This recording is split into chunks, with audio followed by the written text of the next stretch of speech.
estudiosos que van a coincidir en el advenimiento del capitalismo a México. Pero hay que siempre recordarnos que el capitalismo a México llegó como un capitalismo del subdesarrollo y dependiente. Es decir, cuando México transita hacia un desarrollo superior del capitalismo, Estados Unidos y Europa ya está en el imperialismo y nos imponen condiciones muy duras que son contra las que tendrá que luchar México.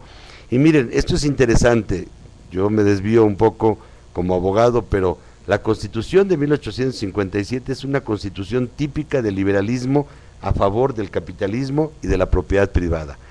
La Constitución de 1917 ya no es igual. Por eso siempre hemos insistido mucho en que es un constitucionalismo social, donde lo social adquiere un papel fundamental, pero también la propiedad va a ser pública, social y privada.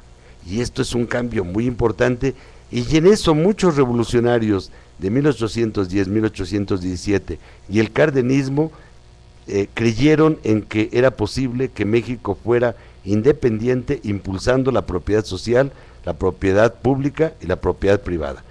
Esto lo lograron o no lo lograron, lo vamos a ver en los siguientes programas. Ahora nos vamos un poco atrás para hablar de lo que nos pedía nuestra amiga Lourdes. La aparición de la clase obrera en México en sus formas incipientes en 4 o 5 industrias fundamentales.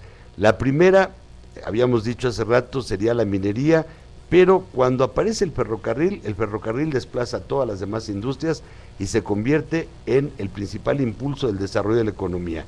Su impacto es sensacional porque es un impacto múltiple, no solamente por los trabajadores que emplea, sino por el impacto que va a crear en toda la economía, y esto va a ayudar mucho a romper con la vieja propiedad de la hacienda, con la vieja propiedad de la iglesia, con las tierras muertas de la iglesia, con la comunicación, el comercio se va a intensificar como nunca. Y luego otra industria que va a jugar un papel clave es la textil. Los textileros en nuestro país han jugado un papel verdaderamente maravilloso de aporte. Fíjense ustedes cómo cada sector de la clase obrera va a tener sus distintas etapas. Aquí todavía no hablamos de los electricistas. Vamos a hablar de los electricistas ya hasta finales, exactamente, y sobre todo Necaxa, 1904, en fin, ya en épocas más modernas. Esto es propio del desarrollo del capitalismo, cómo va cambiando el papel de los sectores de la clase obrera que van a ser los que lleven, digamos, la batuta. Ya hacia 1890, en México se consideran más de 35,000 ferrocarrileros, más de 45,000 mineros. Ya tendríamos un sector, el más grande de todos sería el textil, porque en la industria textil, si bien es cierto, habían grandes industrias textiles como la que se establece en Río Blanco con Sidosa, que es verdaderamente de las más modernas del mundo, también va a convivir con las formas más atrasadas de la industria textil. Incluso la industria textil aquella de telar es todavía propia de la época prehispánica, que en comunas indígenas van a seguir perviviendo y que no debemos de menospreciar. Si bien es cierto, no hacen un gran aporte a la economía, hacen un gran aporte a la cultura y sobre todo a la belleza de las mujeres y de nuestros pueblos. La invitación para que nos oigan. Bueno, queremos invitarlos a que nos sintonicen por radioamlo.tv, www.revistalux.org.mx y fraternidaddejubilados.blogspot.mx.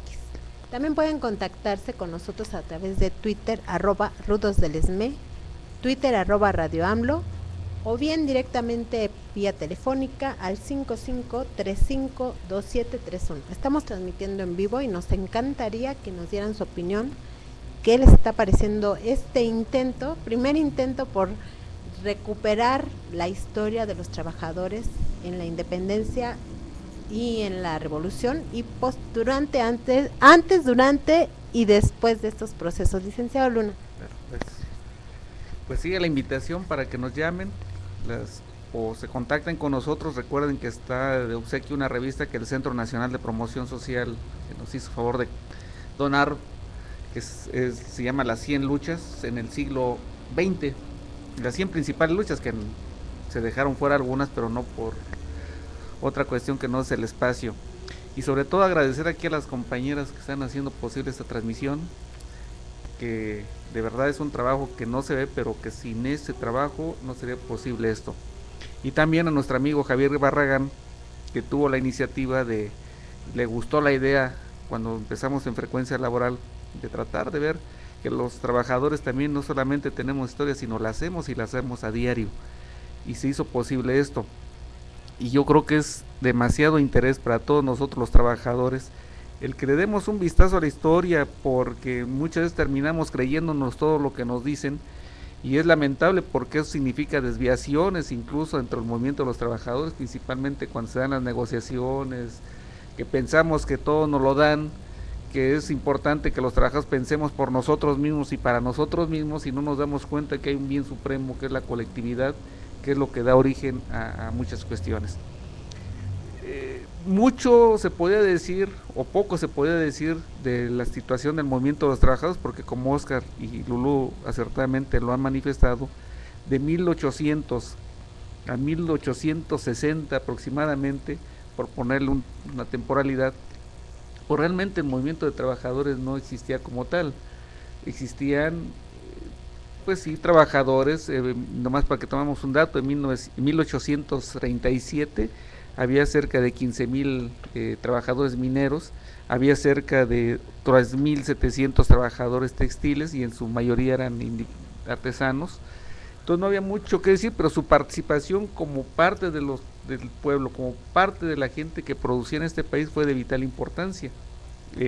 Oscar lo recordaba bastante acertadamente cuando decía que los americanos, cuando invaden a México, pues como que estamos hablando de 3 Méxicos distintos, pero el principal fue que la gente que salía a la calle a apedrear, porque era con piedras o lo que tenía a la mano, a rechazar esa intervención tan vergonzosa que se tenía en esos momentos de una nación poderosa contra un pueblo que prácticamente en esos momentos sufría la sangría, no solamente también de un mal gobernante, sino de una clase política desclasada totalmente y entregada a otros menesteres. Mas sin embargo esa clase obrera fue la que mostró el coraje e hizo posible ver que no era bienvenida la intervención americana. Y por otro lado tenemos una burguesía, sus allegados, algunos intelectuales de esa época también, que aplaudían la presencia de los Estados Unidos, que incluso se llegó al extremo en un momento dado de pedirle a los gobiernos de Estados Unidos que pudieran ellos nombrar un presidente. Ya nos está aquí haciendo ruido esto. Los bomberos hacen presente que también están luchando por sus derechos ahora en el siglo XXI. Pero bueno, me van a agarrar aquí a pamba los dos, porque yo quiero regresarme a hacer más detalle de la historia. Yo sé que esos fueron momentos cumbres, pero que tienen una explicación en su preámbulo, y su preámbulo fueron las cosas que se fueron concretando, digamos, prácticamente. Bien decía Óscar Alzaga, vivimos una turbulencia, o vivieron en aquella época una turbulencia de guerras, de arribos de presidentes que después eran depuestos, y que no le permitió a México acumular un capital, hacer un capital, digamos, que pudiera invertirse en el propio país para el desarrollo, porque los españoles, que eran los que habían acumulado riqueza durante la corona, se fueron con sus capitales. Dicen que se llevaron más de 320 millones de pesos de aquel entonces, que era muchísimo dinero, cuando lo que se necesitaba eran alrededor de 9 millones de pesos para poder desarrollar al país y para mantener al gobierno de ese momento. Yo quisiera que nos centráramos un poquito en lo que ocurrió en la industria textil y en la industria minera, porque efectivamente a raíz de que los españoles, que el rey era el dueño de las minas, y los españoles pues pierden el poder, las minas quedan un poco abandonadas, o un mucho abandonadas, y los textiles se mantienen como, no como gremios, sino ya como oficios, pero quien empieza a ocupar el lugar de los españoles son los ingleses, con sus máquinas de vapor, dice aquí el libro de Azpeitia, Rafael Carrillo Azpeitia, ensayo sobre la historia del movimiento obrero mexicano, que en 1920 llegó la primer máquina de vapor a la mina Real del Monte. Curiosamente es la mina que va marcando como la pauta, porque era la mina de donde más se extraía plata, la más rica, digamos, y llegó pues a crear propiamente una revolución del trabajo de pico y pala al trabajo de una máquina de vapor. Y también metieron maquinaria en la industria textil, una industria que pues con la mano en la cintura desplazaba con esa maquinaria, dice aquí, a cientos de obreros, a cientos de trabajadores que vivían de eso, y narra que en México se dio lo que en magnitudes estratosféricas se dio en Inglaterra, que fue el macartismo. Los ingleses no querían pasar por Puebla, según una anécdota que maneja aquí, con su maquinaria, porque los mataban. Los poblanos, que era una de las entidades donde más telares había, donde más microindustria había de confección de ropa. Lourdes, debe referirse a otro concepto, no macartismo. El macartismo ya viene hasta después de la Segunda Guerra Mundial y es una expresión del anticomunismo. No sé a qué se refiera la oposición que hubo al paso de estas industrias por Puebla, pero se debió haber denominado de otro modo, no sé yo cómo se denomine.